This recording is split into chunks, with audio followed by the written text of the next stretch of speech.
Where do you think Do Kwon will be sent to? Where will he be extradited? Will it be in the US or in Korea?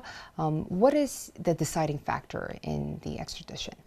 When it comes to bringing justice or recovering damages for victims, it is much more favorable if he's extradited to South Korea. And in some ways, it's a no-brainer. First of all, most of the basic investigation was done in Korea. Most of the evidence is in Korea. We've also already made a lot of progress in the investigation in Korea, and we've already indicted a number of his co-conspirators. So I think that the most efficient way to get justice is to have the investigation and the trial take place in South Korea. There's a theory that Do Kwon will be sent here to South Korea and then face trial here and live the sentence here and then sent back to the US and face trial there again. Is that a potential theory? What do you think? Well, such a scenario is an option. It's complicated. It's a possibility, but I know there are a lot of variables. It's possible, for example, if a person is tried and sentenced in South Korea first, then there are still crimes in the US that are not yet punished in Korea, and they need to be punished in the US.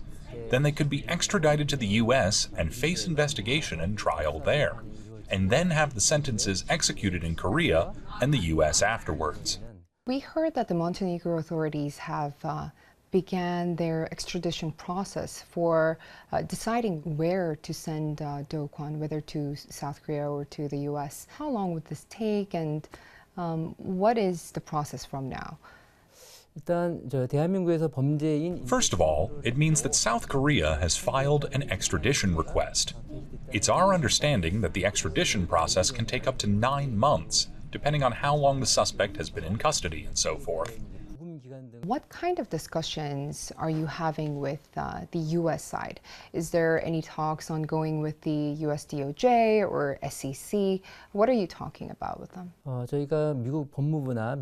It is true that we are working on the necessary cooperation with the US Department of Justice or US prosecutors, but I cannot confirm the specifics. But many of the investors say that they prefer Do Kwon to be sent to the US for the trial because South Korea has very lenient sentencing. What do you think about that?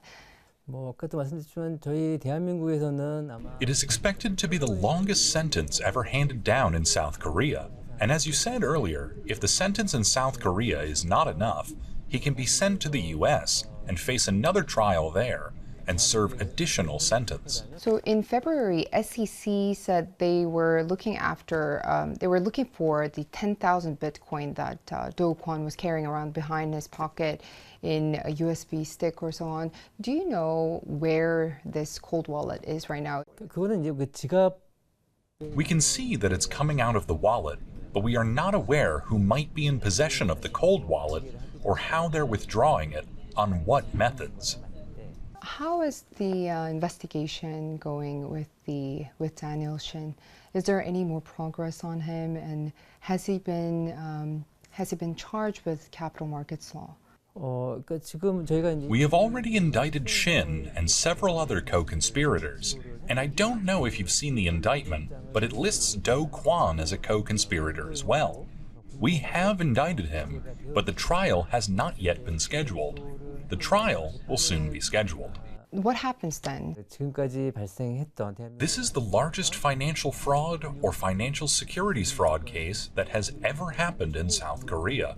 So we're expecting the maximum sentence to be handed down, which up until now was probably 40 years in prison, but we're expecting it to be more than that.